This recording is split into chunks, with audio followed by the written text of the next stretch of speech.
नाही काढून दिली त्यांची नाही.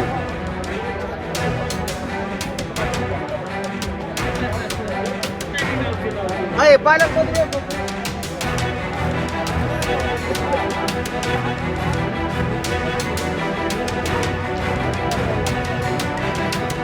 काय झाले.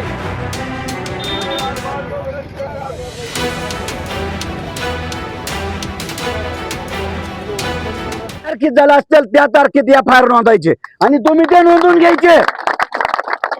या अशा अनेक प्रकार या ठिकाणी झालेले आहेत. त्याच्यामुळे आमची विनंती पहिली मुख्यतः राहील की ज्या ज्या व्हॉट्सअपला त्यांनी ज्यांची ज्याची लुटामार केली, ज्यांना ज्यांना मी सांगितलं नुसती हाणमारीचा प्रकार नाही, तहसीलदार साहेब याच्यात लुटमारीचा सुद्धा प्रकार आहे, तुम्ही माहिती घ्या. पण त्यांचा दबाव एवढा प्रचंड प्रमाणात या भागामध्ये आहे, पाटोदा असेल किंवा या परिसरात आहे. त्यामुळे या सगळ्या गोष्टीची तीव्रता तुम्ही लक्षात घ्या आणि या आरोपीला पोलीस प्रशासनाला विनंती आहे की तुम्ही आता तो रिएफआयआर करा.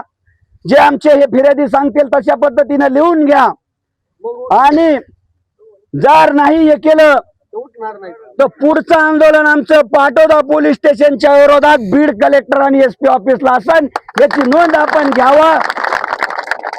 आणि तहसीलदार साहेबांना पुन्हा पुन्हा विनंती आहे की तो टोल नाका लुटमारीचा अड्डा, चोराचा काय जो अड्डा आहे त्याचं बंच पत्र आणि जे कोणी होते त्यांना दिलाच कसा.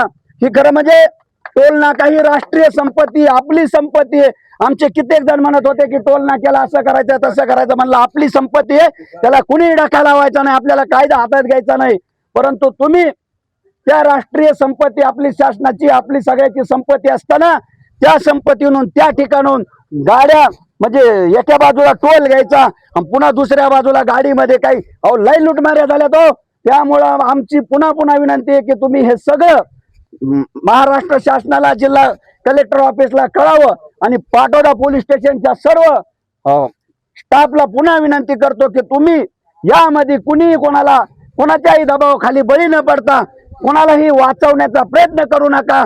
आणि जर कुणी वाचवण्याचा प्रयत्न केला तर त्याचा स्वतःचा बळी जाईल. आता असताना तुम्ही थांबा ना हो, तुम्ही ज्या पद्धतीने त्यांना वागणूक दिली, कशा पद्धतीने गुन्हा लिहून घेताय, तुम्ही कोणाच्या याच्यावर हे करता. हा तुम्ही खरं म्हणजे ज्या पद्धतीने ते आरोपी मारहाण केली, अक्षरशः 40 जण, तुम्ही पाहतो व्हिडिओ तुमच्याकडे आलेला आहे. त्या व्हिडिओ मध्ये जेवढे लोक दिसतात तुम्ही त्याचं कसं निरीक्षण करायचंय, काय करायचंय, त्यामधला एकही माणूस सुटता कामा नये. आणि यानंतर या सगळ्या प्रकरणातल्या आरोपीवर जर गुन्हा म्हणजे आता तुम्ही जे कलम लावलेत, अगदी तुमच्या पोलीस स्टेशन मध्ये त्यांची जामीन होती अशा पद्धतीचे कलम लावलेले तुम्ही. त्यामुळं ज्या पद्धतीने त्यांनी मारहाण केली, लुटमार केली, अनेक जणांची केली, ते सगळे गुन्हे तुम्ही एकत्रित करून त्याचा एफ.आय.आर पुन्हा काय सर त्याला फेर एफ.आय.आर करावं अशा पद्धतीची मागणी. आणि जर तुम्ही आता नुसतं या ठिकाणी या लोक आलेत यांचं ऐकून घेतलं, येडे वाकडे उत्तर दिले, तर या लोकांचा बहाळाचा किंवा सावरगावचा प्रश्न नाही. याचं लोन जिल्ह्यामध्ये महाराष्ट्रात गेलेलं असेल, याचं सर्व तहसील प्रशासन, पोलीस प्रशासन याची दखल घ्यावा, नोंद घ्यावा. आणि उडाउडीचे उत्तर ते जमणार नाही.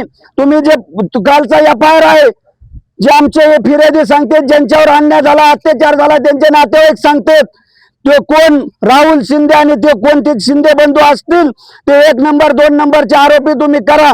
खरं म्हणजे किती मोठा तहसीलदार साहेब तो व्हिडिओ आलाय.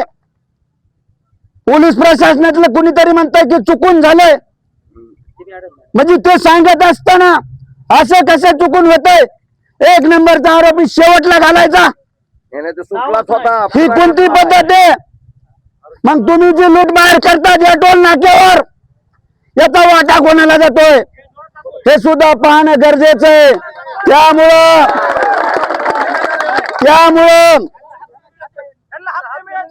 त्यामुळं पोलीस प्रशासन आपल्यासाठी आलेले आहेत, आपलेच बांधव येते, तहसीलदार साहेब या ठिकाणी आहेत. त्यामुळं तुम्ही खरंच सांगतो, हा फक्त एका 1-2 गावापुरता मर्यादित रस्ता रोको आहे. या घटनेमध्ये जर कोणाला वाचवण्याचा प्रयत्न केला, कलम काही कमी जास्त केले, तर बीड मध्ये लाखो लोकांचा मोर्चा असेल याची नोंद करून ठेवा. आमच्या म्हणण्याप्रमाणे तुम्ही काय आम्ही काही म्हणू त्याचं म्हणण्याला काही अर्थ नाही, पण जे काही रिअलिटी आहे, 3-3 दिवस महिला बेसूद, ही पद्धत आहे का? आणि 30-30, 40-40 जण हाणतात, त्याला माणुसकी म्हणायचं काय? अशा घटना जर पुढे टाळायच्या असतील तर हे जी कुणी माणसं असतील यांना जर नाही हे केलं तर आता जसं आमच्या सुधा भाऊनी सांगितलं की ते 25 आहेत, आमचे 300 आहेत, आपल्याला ते करायचं नाही. हे धनाराचे लक्षण आहेत, हे माणसाचे लक्षण नाहीत.